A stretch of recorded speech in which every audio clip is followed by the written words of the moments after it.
This is It Is Written. I'm John Bradshaw. Thanks for joining me for 500, our series on the Reformation. Today, a wall of separation. And my guest is Pastor Lincoln Steed from Liberty Magazine, a magazine dedicated to the separation of church and state and to advancing the concept of religious liberty. Lincoln, thanks for joining me. Great to be with you. You think most people recognize just how important religious liberty is? No, I don't think so. Although it's like mum and apple pie. Nobody's against religious liberty, nowhere.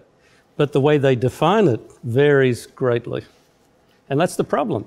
The true concept of religious liberty has almost been forgotten, even in the United States, which, to its credit, still very publicly speaks about a commitment to religious freedom. But even in the United States, what it's devolving into very quickly is religious entitlement. And that is not religious liberty. A wall of separation.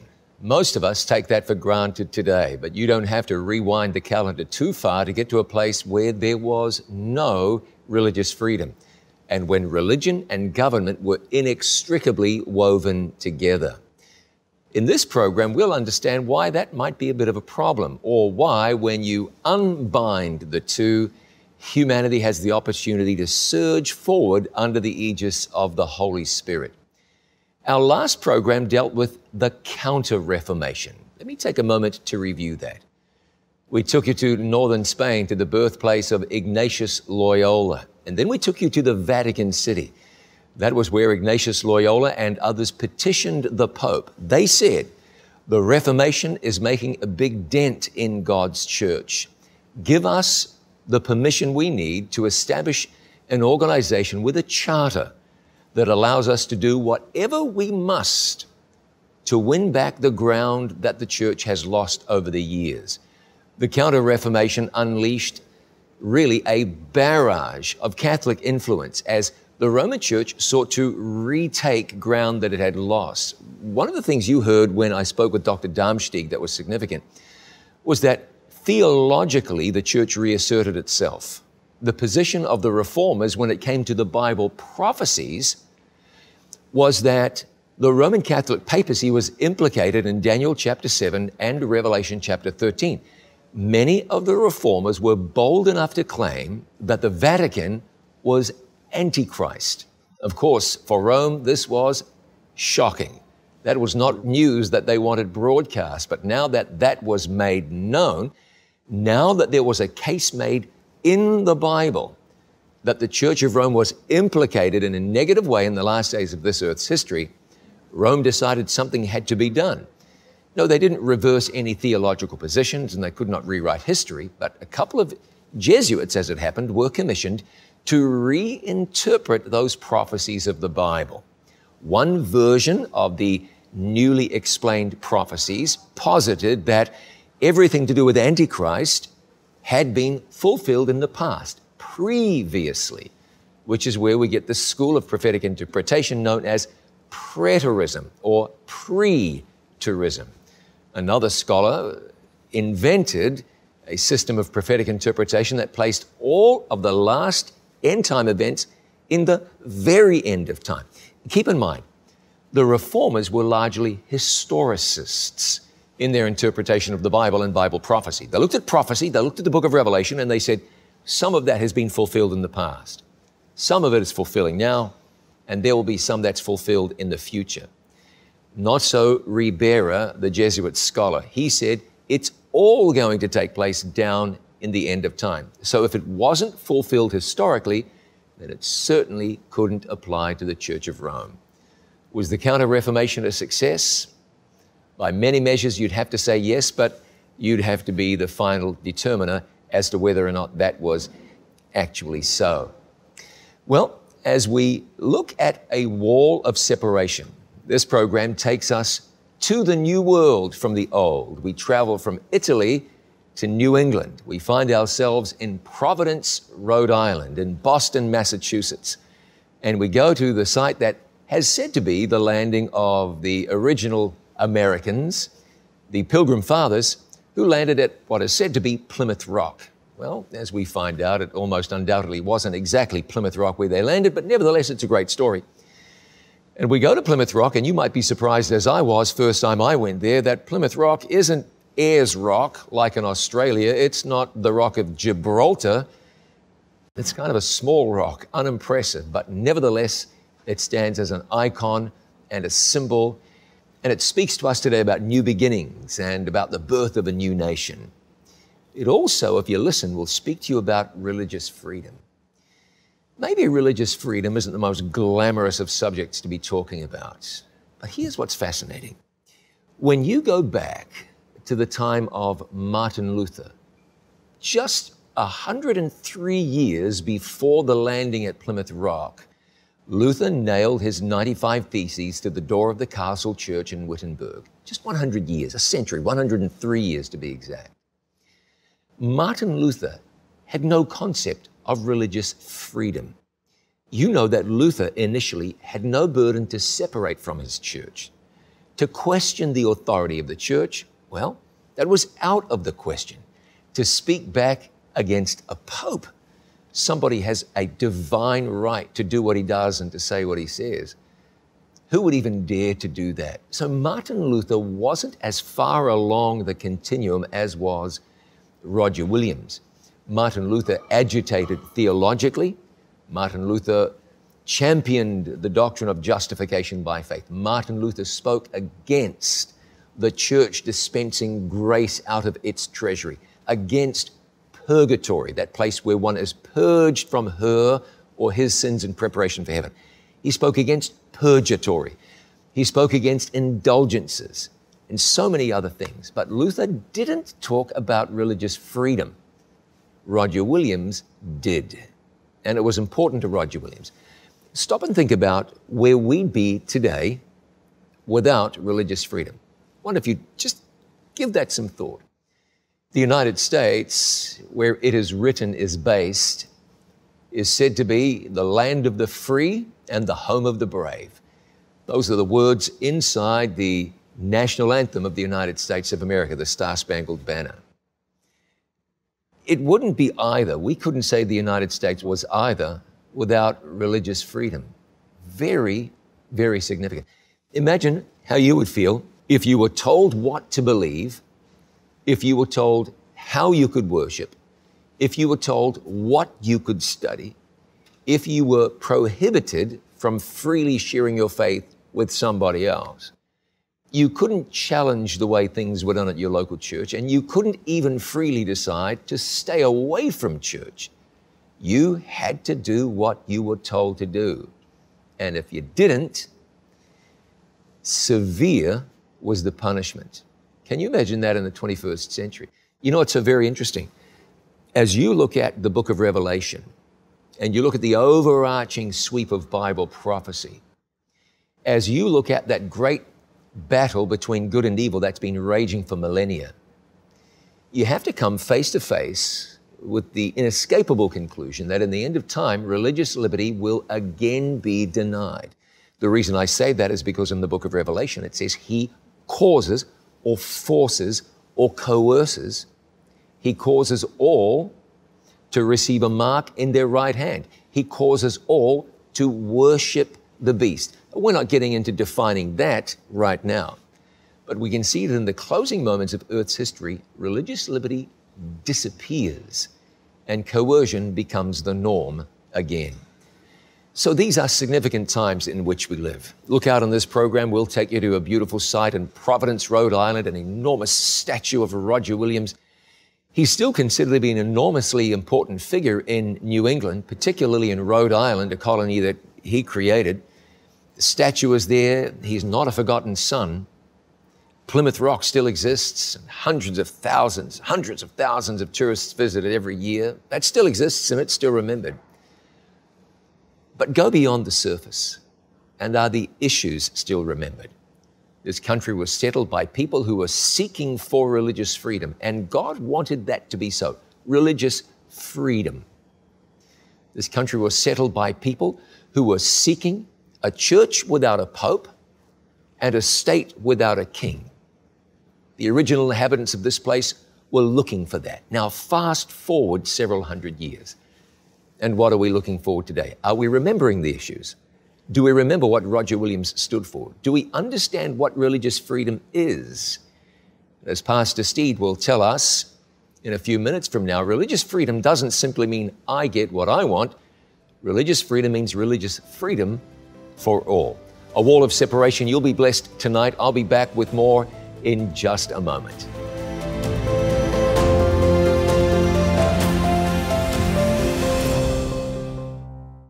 How can you enjoy a successful Christian experience? How can you know victory instead of defeat?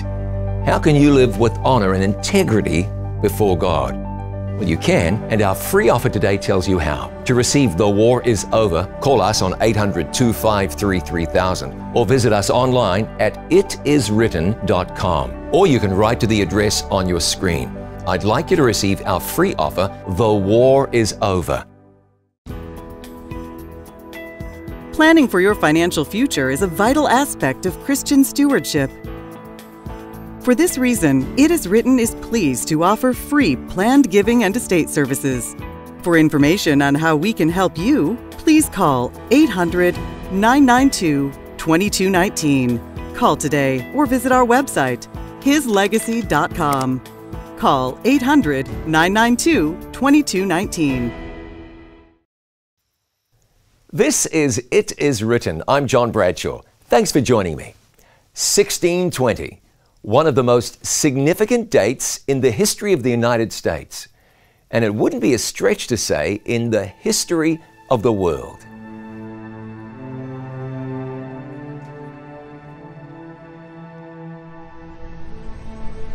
Martin Luther had nailed the 95 Theses to the door of the Castle Church in Wittenberg 103 years earlier. By 1620, Luther had been dead for more than 70 years. John Calvin for nearly 60. Ulrich Zwingli had died almost 90 years before. Theodore Beza, the disciple of Calvin whose likeness is on the Reformation wall in Geneva. John Knox, who stands to his left. The Englishmen William Tyndale, Thomas Cranmer, Nicholas Ridley, and Hugh Latimer. They'd all been gone for decades. In fact, by the time you get to 1620, the recognizable names of the Reformation had all moved off the scene. It could be said that the Reformation ended around that time, with many scholars saying that it came to an end with the Peace of Westphalia in 1648, a number of treaties that ended the religious wars in Europe. So at about the time the Reformation ended, one of the most significant developments in the proclamation of God's Word was getting underway, and you could see God's fingerprints all over it.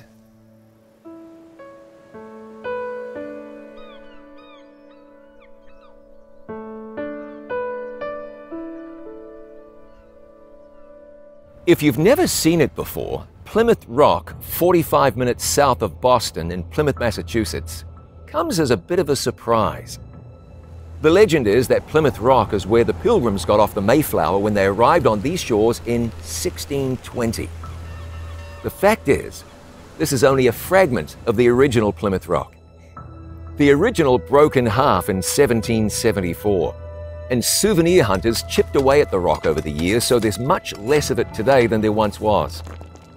Now, I know you don't always want the facts to get in the way of a good story, but another fact is that no one ever claimed the Pilgrims landed at Plymouth Rock until 1741, 121 years after the Mayflower arrived in Plymouth Harbor.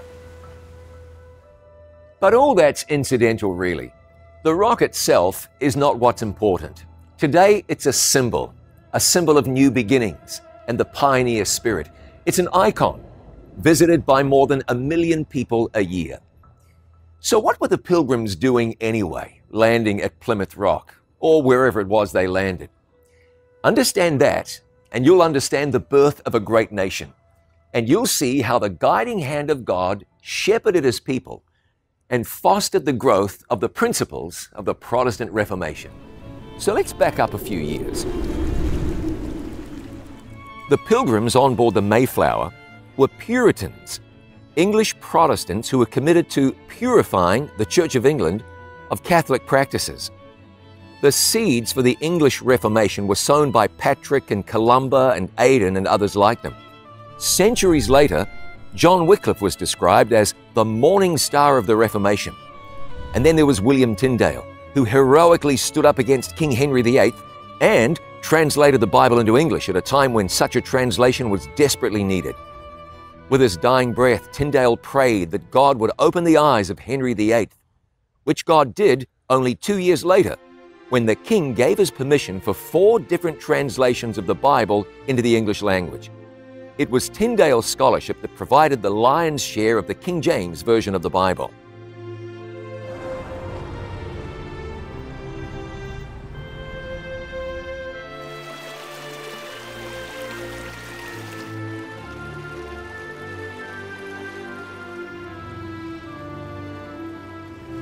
But even though the Church in England, or the Church of England, had separated from Rome, it was in desperate need of reform. Now, while it's true that England's King Henry VIII was strongly motivated to separate from the Roman Catholic Church because it would not annul his marriage to Catherine of Aragon in the 1530s, England's antipathy towards Rome ran much deeper than that. There were significant doctrinal issues that separated the two, but the Puritans wanted even more than that. Even though the Church of England was structurally independent from Rome, that wasn't enough for the Puritans. They believed that when it came to matters of Christian faith and Christian worship, that to depart from what the Bible said was both unnecessary and unwise. They wanted to follow the example of the Lutherans or the Reformed Protestants elsewhere in Europe and return to what they believed was a more biblical form of Christianity. Yet, the Church of England continued to embrace many of the forms of Catholicism. The Protestant movement was separated largely into 2 wings. The Lutheran Calvinistic wing, often called Reformed theology, primarily after the teachings of Martin Luther and John Calvin, and the Arminian wing, which was patterned after the teachings of Jacob Arminius and others, who focused on the role of Christian free will in the salvation process, along with practical teachings such as non-participation in war and separation of church and state. The Puritans of England clearly took their beliefs from the Lutheran Calvinistic wing, and this would be demonstrated by their views on religious freedom, particularly when they came to the New World. The Puritans played a significant role in the political history of England throughout the 17th century. For a time, the Puritans ruled the country under the leadership of Lord Protector Oliver Cromwell during the 1650s. Early in the 1600s, King James I decided that he would not tolerate the agitation of the Puritans any longer. They'd either come into line with the policies and practices of the Church of England, or they would leave, and many of them left. It was difficult for those who lived in England. Many of them began describing themselves as separatists because they came to the conclusion that the Church of England was never going to change. Many of them fled to the Dutch Republic, which at the time was more favorable to Reformed Protestantism. Life was hard for those immigrants. Many of them had been farmers and they were not able to farm in their new homeland. Instead, they had to learn a trade. But they considered these difficulties just part of God's way of forming in them a godly character. They knew they were pilgrims and looked not much on those things, but lifted up their eyes to heaven, their dearest country, and quieted their spirits. But many of those pilgrims chose to leave the Netherlands and return to England before leaving again on board a ship called the Mayflower. They were headed for the New World. Now, some pilgrims didn't make it. I'll tell you more in just a moment.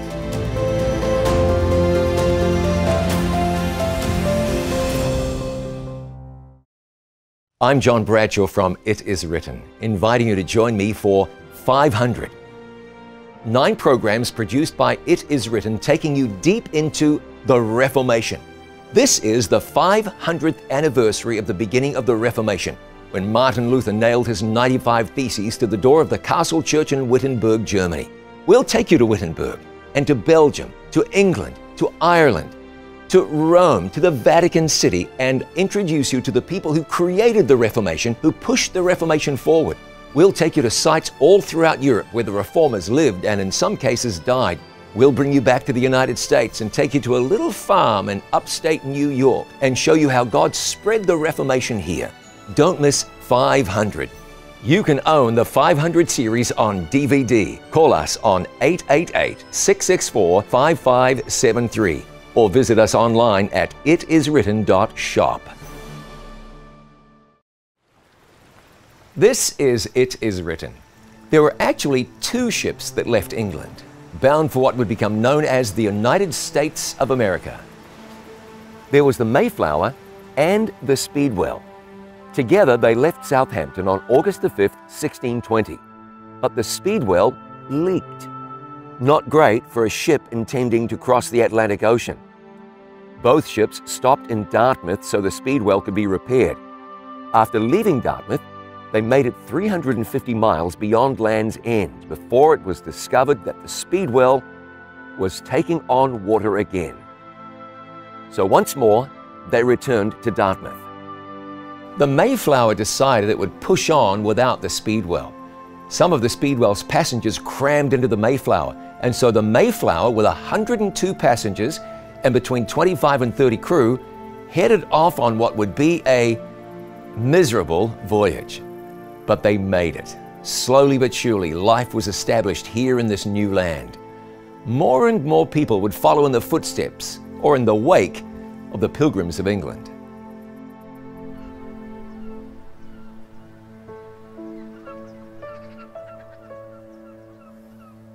They were driven by a desire for liberty of conscience.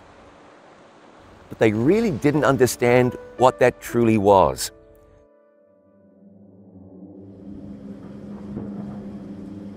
The idea that God has given the right to control the conscience to the church and has given the church the right to define and punish heresy is a school of thought that came right out of Rome.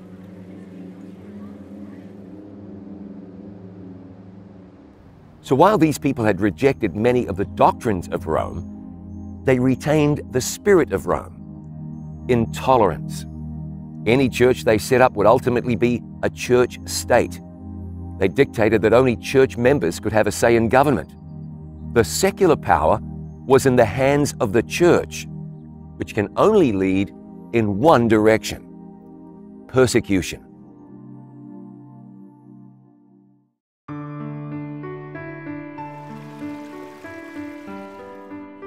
In 1631, when Boston was a brand new settlement, a Puritan minister not 30 years old arrived here from England. Roger Williams was a separatist. He believed that for a person to be truly faithful to God, that person should separate from the Anglican Church. He and his wife Mary would have 6 children, all born in the New World: Mary, Freeborn, Providence, Mercy, Daniel, and Joseph. It wasn't long and people knew he was here. Roger Williams was the first person in this land to stand up for something that today we regard as a right. He believed that liberty of conscience was the inalienable right of all people, whatever their religion. He went so far as to establish government upon the principle of religious freedom. He was the first person in modern Christianity to do that. Williams believed that the government had no place dictating to individuals when it came to religious matters. That was an entirely new way of thinking. It was revolutionary. In the early days of the colonies, church attendance was required by law. You could be fined or even imprisoned for not attending church. Williams was scandalized by this, and he decided to do something about it.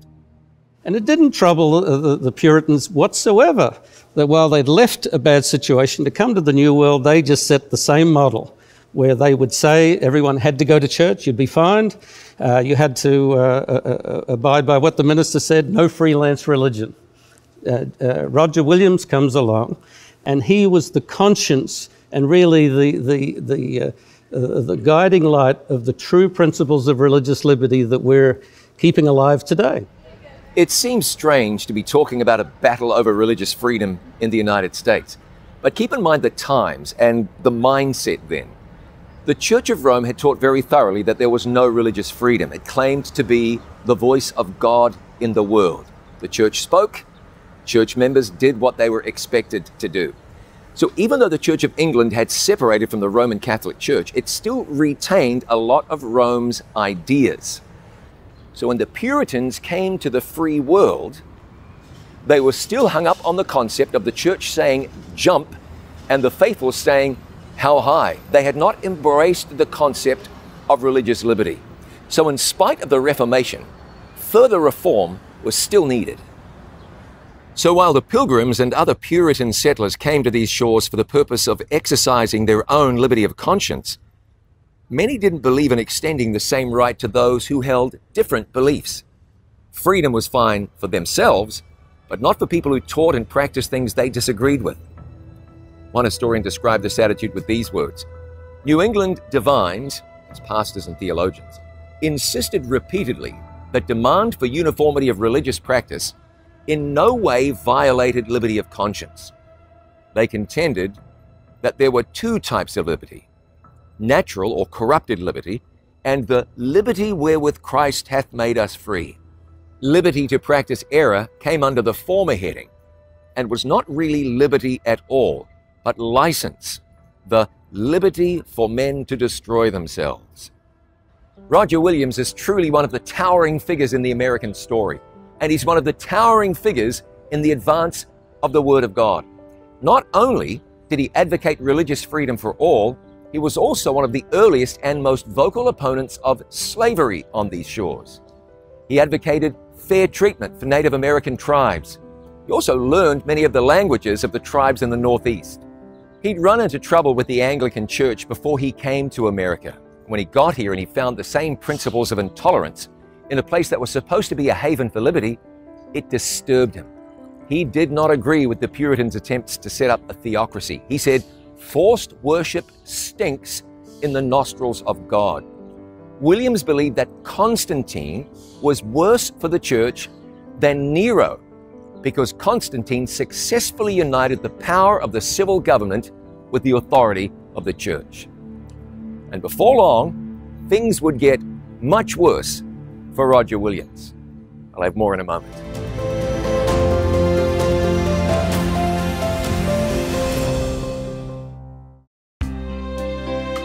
In Matthew 4:4, the Word of God says, "It is written, man shall not live by bread alone, but by every word that proceeds from the mouth of God." Every Word is a 1-minute Bible-based daily devotional presented by Pastor John Bradshaw and designed especially for busy people like you. Look for Every Word on selected networks or watch it online every day on our website, itiswritten.com. Receive a daily spiritual boost. Watch Every Word. You'll be glad you did.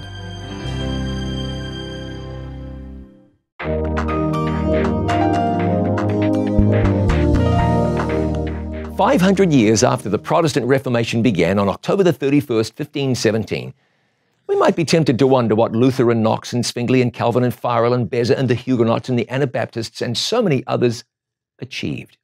Today, it would seem that the protest is over. Even though the most influential church in the world offers indulgences, hears confessions, teaches justification by faith and works, considers Mary the Queen of Heaven, where are the Protestants today? Protestants are being welcomed back into the Church of Rome, and many see this as positive. It's been said, it's more important to be divided by truth than it is to be united by error. Paul said in 2 Timothy 4 verse 2, "Preach the word, be instant, in season, out of season, reprove, rebuke, exhort with all long-suffering and doctrine." The word. Anything less will never do.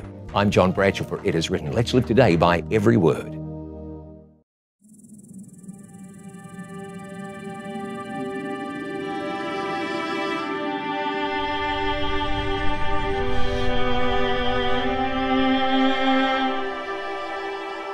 A 100 years after the Reformation ended, there was still a lot of reform left to be accomplished.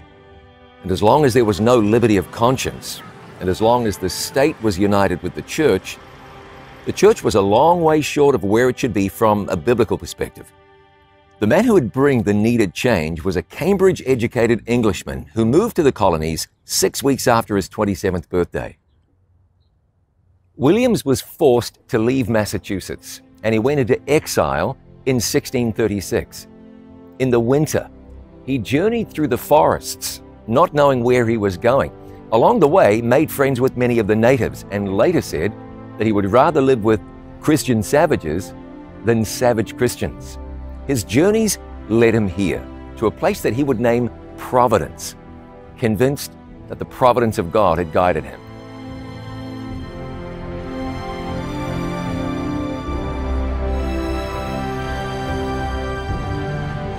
It was Roger Williams, not Thomas Jefferson, who first coined the phrase wall of separation so far as church and state are concerned.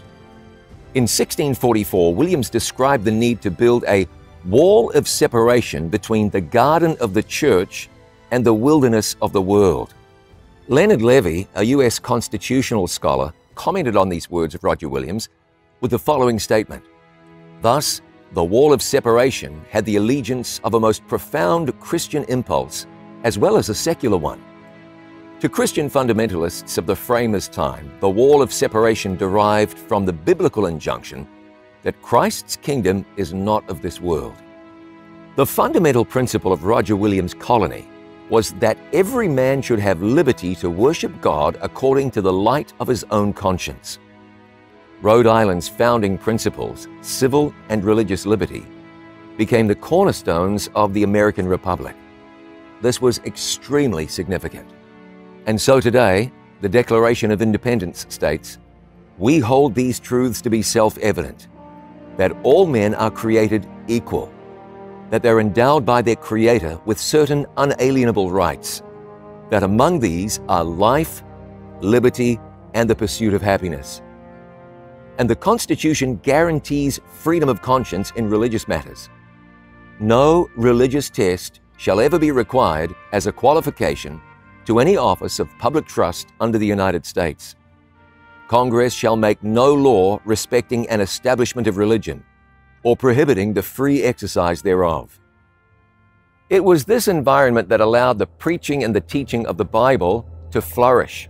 Of course, there have been those who have abused their religious freedom, but just think of the alternative, a world in which you're not free to believe what you believe.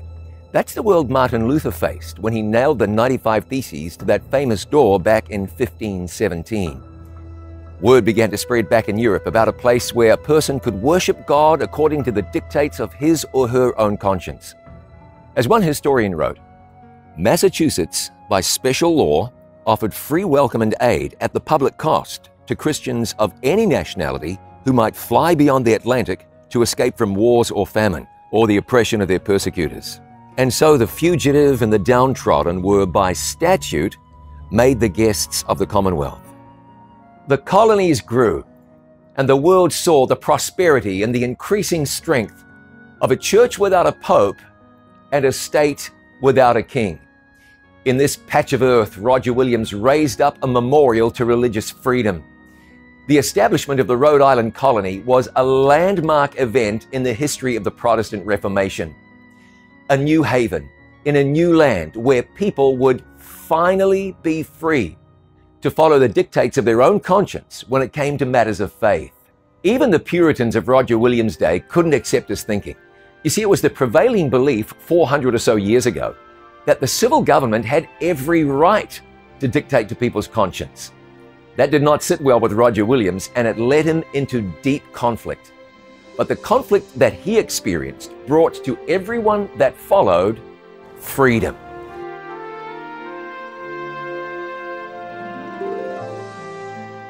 Now, of course, that meant that if you wanted to opt out, to practice no religion, to disagree with the church, then it was your right to do so.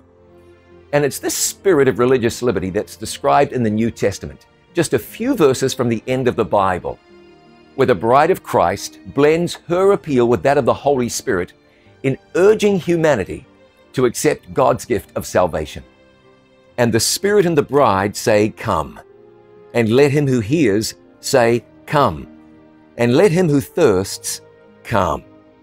And whoever desires, let him take the water of life freely.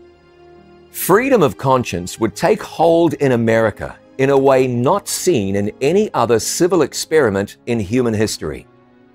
The inalienable right to worship and follow conscience as a person chooses would become one of the main cornerstones of the American experience and of the final stages of the Protestant Reformation.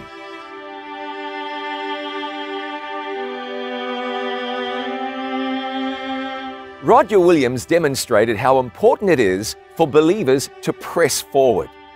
While the Reformation accomplished an enormous amount in terms of opening up the Bible and bringing the light of God's Word to the human mind, there was still a lot left to accomplish, much more to learn, more for the church and more for believers as they grew towards God's ideal. John Robinson was a pastor of Pilgrims in Holland, and he said this to many who were preparing to leave for the New World. "Brethren, we are now ere long to part asunder, and the Lord knoweth whether I shall live ever to see your faces more. But whether the Lord hath appointed it or not, I charge you before God and his blessed angels to follow me no farther than I have followed Christ. If God should reveal anything to you by any other instrument of his, be as ready to receive it as ever you were to receive any truth of my ministry. For I am very confident the Lord hath more truth and light yet to break forth out of his holy word." I'm confident the Lord has more. God has more for you in his word. That was true in the time of the Pilgrims. And that commitment to the Bible, to the progress of God's light, would lead others to advance the cause of the Reformation and guide multitudes into a deeper understanding of God and his word.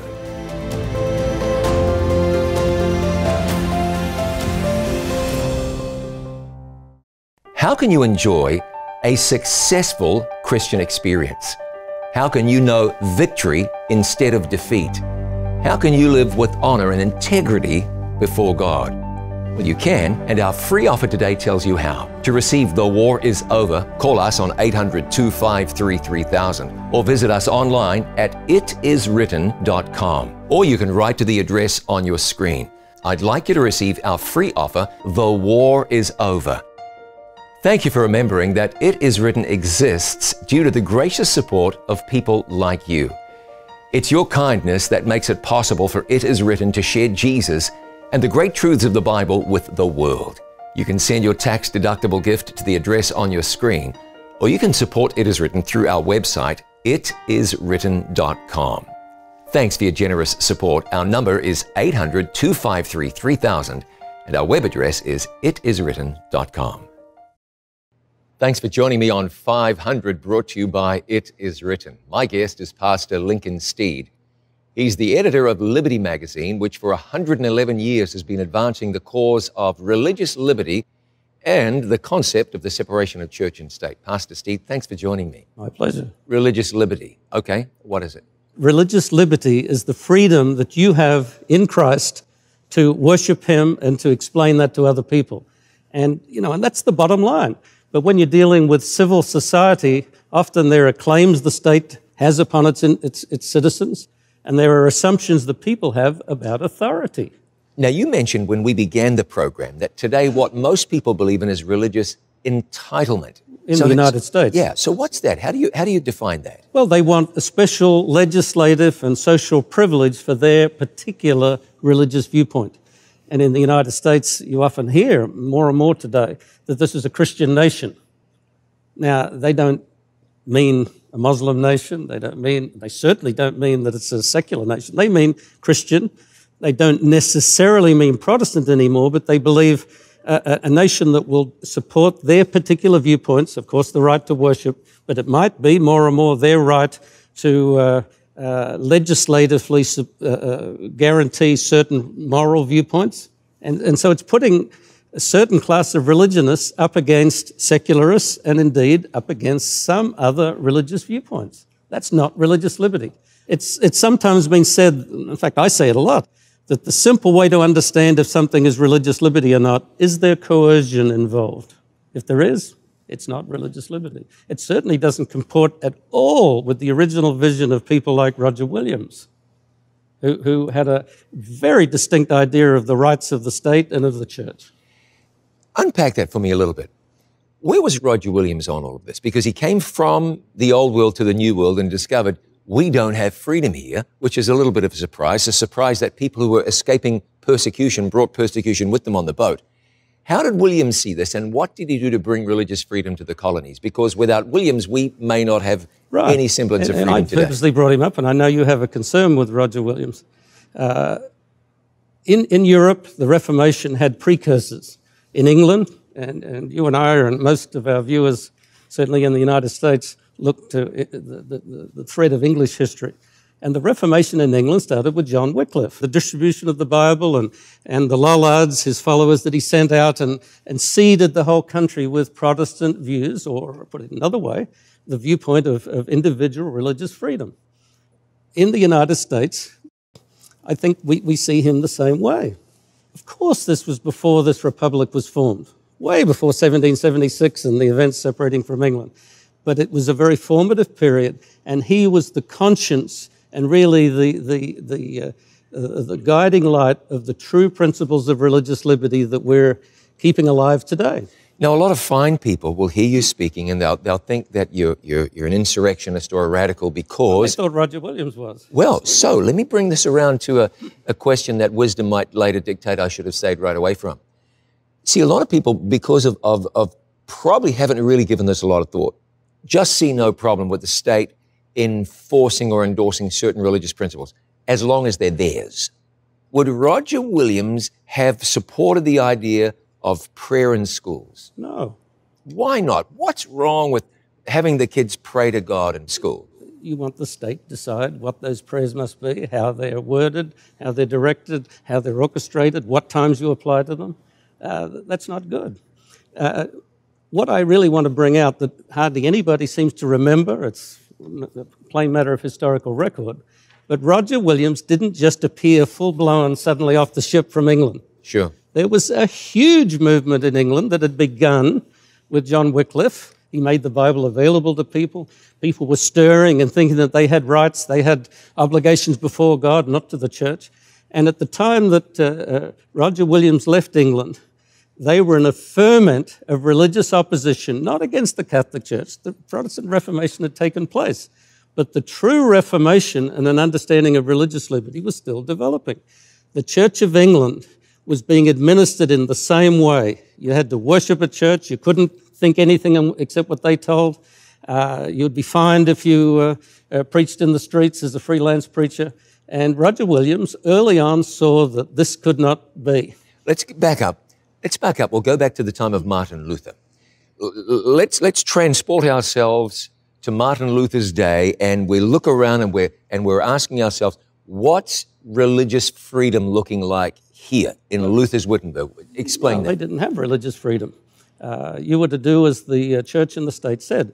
And it was partly that the church had established this absolutist sort of a relationship to its constituency, but I think more particularly, they were barely out of the medieval period where you were owned by the Lord. You didn't have individual rights. Forget religion. You didn't have rights, period.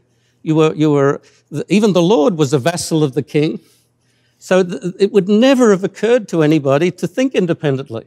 I'm constantly amused when I watch Hollywood-type movies that are set in these periods, and you have, the hero back-chatting the king, or they didn't do that. You didn't have civil or religious rights, and the Catholic Church was established in that. They were not going to grant anything other than that.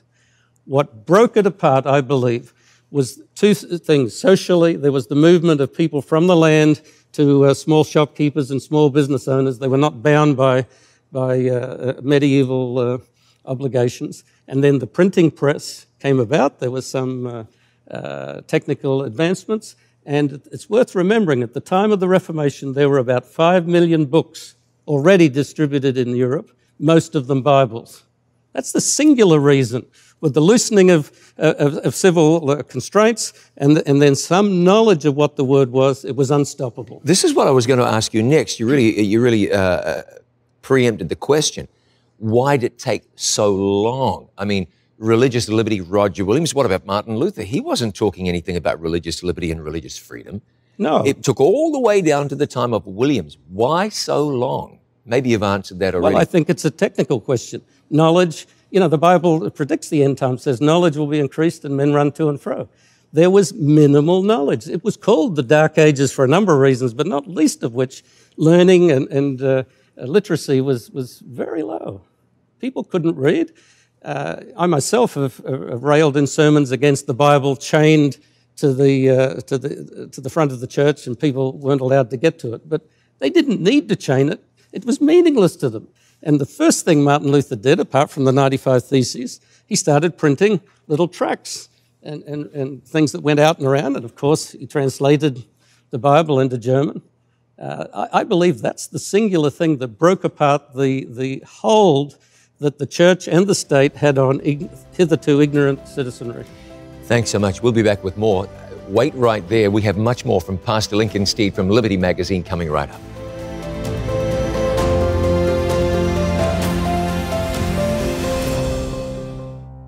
I'm John Bradshaw from It Is Written, inviting you to join me for 500. 9 programs produced by It Is Written, taking you deep into the Reformation. This is the 500th anniversary of the beginning of the Reformation, when Martin Luther nailed his 95 Theses to the door of the Castle Church in Wittenberg, Germany. We'll take you to Wittenberg and to Belgium, to England, to Ireland, to Rome, to the Vatican City, and introduce you to the people who created the Reformation, who pushed the Reformation forward. We'll take you to sites all throughout Europe where the Reformers lived and in some cases died. We'll bring you back to the United States and take you to a little farm in upstate New York and show you how God spread the Reformation here. Don't miss 500. You can own the 500 series on DVD. Call us on 888-664-5573 or visit us online at itiswritten.shop. Welcome back to 500. I'm John Bradshaw from It Is Written. I'm glad to have with me Pastor Lincoln Steed, who's the editor of Liberty Magazine, which for more than 110 years has championed the cause of religious freedom and has spoken about the separation of church and state. Pastor Steed, so religious liberty in Roger Williams' day, he comes to Massachusetts on a day-to-day experiential level. What does it look like for people in terms of religious freedom or not having it? Well, they didn't have it. Early on, they condemned Anne Hutchinson, who was a woman, a citizen of their little model experiment, and she was brought to task, and she refused to be silent, so they banned her, sent her away, and most people don't know. She fled into the wilderness, just like Roger Williams. Sure. And then a few years later, her and her entire family and the many that went with her, they were killed by the Indians. And at the time, everyone said, this is a judgment of God. Therefore, she must have been wrong to question the magistrates. Explain then how you think Roger Williams, the phenomenon that was Roger Williams, has affected life for us today. What did he hand down to people living today? Well, he affected the Baptists picked up on the Roger Williams approach, where he said that there was a wall or a hedge in the garden that should separate church and state, and there was to be no authority that transferred between the two, be totally separate. Yeah, that was a thread that came through from him, but it was not the general social thread. We've inherited really the other thread, I think, the idea that we use legislation to support religious liberty. And at the moment, I think we're at the real crossroads of these two threads from early Americana. One was established in the Constitution after much argument, and I think as much as anything, a fear of other religious groups. They jointly put the First Amendment in place that says Congress will make no law establishing religion, nor prevent the free exercise thereof. That was called by Thomas Jefferson the wall of separation. But I'm telling you, you go to many religious get-togethers now of the so-called religious right, and they will openly dismiss that and almost spit at that concept. They say they don't believe in the separation of church and state. According to the documents that guide our government, what are we entitled to in terms of religious freedom, religious liberty today? Well, by the First Amendment, and you know, it's both the strength and the weakness of the Constitution that it deals in sweeping statements but doesn't get into the particulars. But it did essentially mandate a hands-off approach. But those that want otherwise, of course, have an angle because in the several states, they all had, not all, most of them had established churches. But on the federal level, they were to stay away from religion. And I think that's been a very good protective mechanism. There's no question. But where are we heading today? Where are we going in terms of religious liberty in this country? Well, where are we going? as I say, this is a very free country. I mean, I'd be foolish to make a case that you're going to be persecuted directly or inhibited in any general sort of a way in the United States. It's got a general freedom of function and practice. But we're heading close to a new sort of an entitlement. And along with that, I believe the first line that's being crossed is an establishment one. The idea that the state should support the true faith or the truest elements. Like in recent years, President Bush, for example, brought in the faith-based initiative. Remember that? Sure. Seems ancient history now, but it established a bad precedent because monies, billions of dollars in welfare monies that were going to people through the federal government were then routed through churches. And I remember talking to one of the government lawyers, Carl Esbeck was his name. He was in the Justice Department to oversee the faith-based initiative. And I said to him, tell me, under this program where you have to decide which churches are safe to run the money through, how does that differ from countries like France where they had a list of acceptable and unacceptable churches? It's a de facto acceptability list. And once you start doing that, and the church, or the state rather, has a favorite religion or a favorite charity that supports, by definition, religious liberty is broken down in the whole. We're heading toward that very quickly. But we're in the attack on establishment. The free exercise, not yet. But it probably will come, because eventually you can't have an imbalance in these two elements of the First Amendment. Now, a few hundred years ago, the Roman Catholic Church was in the crosshairs of the Reformers. They ruled absolutely. In fact, somebody famously said, power corrupts, absolute power corrupts absolutely, and said that in reference to the Roman Catholic Church.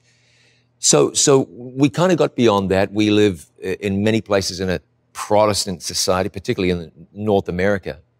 The power of the Roman Catholic Church and its influence is on the rise. If you were reading the tea leaves, how would you say this could affect issues dealing with religious freedom as we move forward? Well, the Roman Catholic Church, of course, cries foul when you talk history.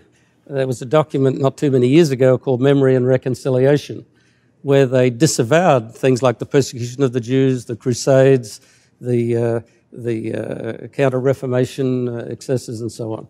Although I read the document and it said, is it really possible to ascribe guilt to those of a previous age?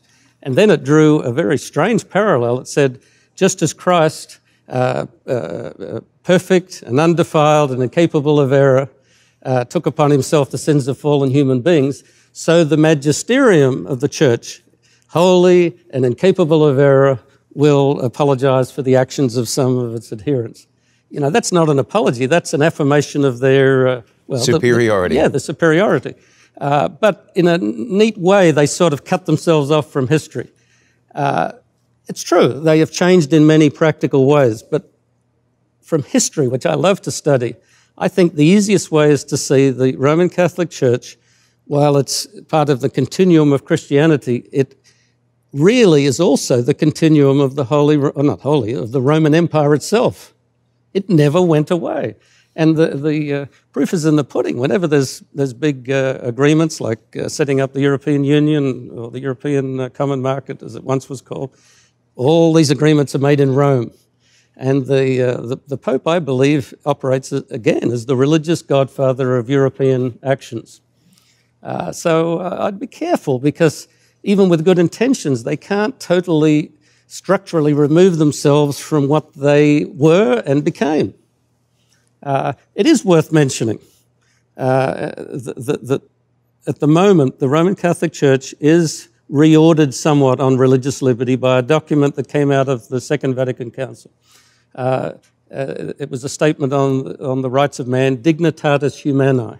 And it says there that everybody has the right to believe what they want and to change their religion and to witness to other people. I don't know if you're aware of that. Most people are not.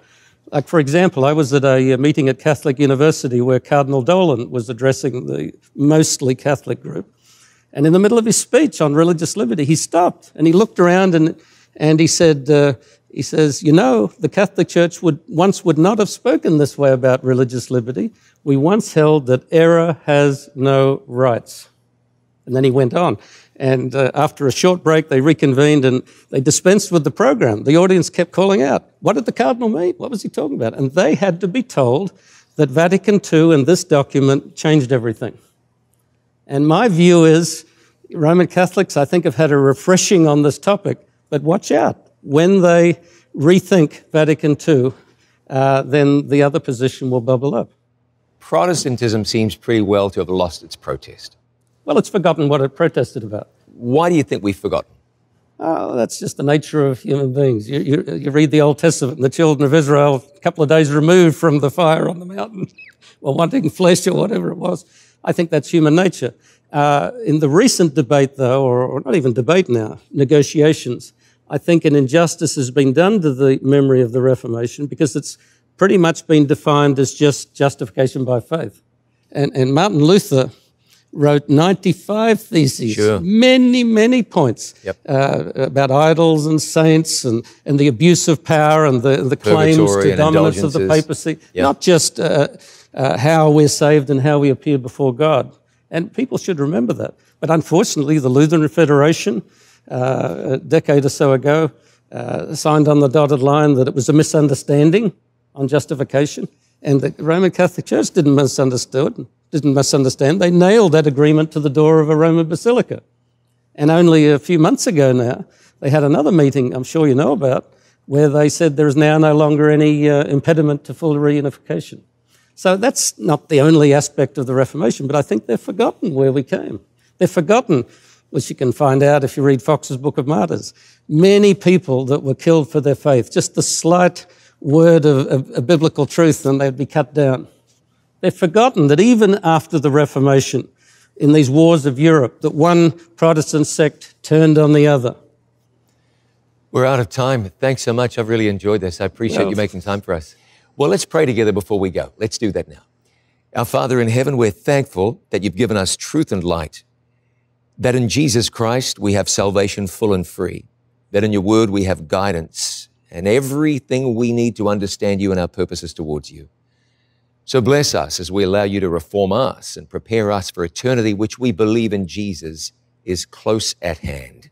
We thank you and we pray in Jesus' name, amen. Thanks for joining me. Look forward to seeing you again next time. Until then, remember, it is written, man shall not live by bread alone, but by every word that proceeds from the mouth of God.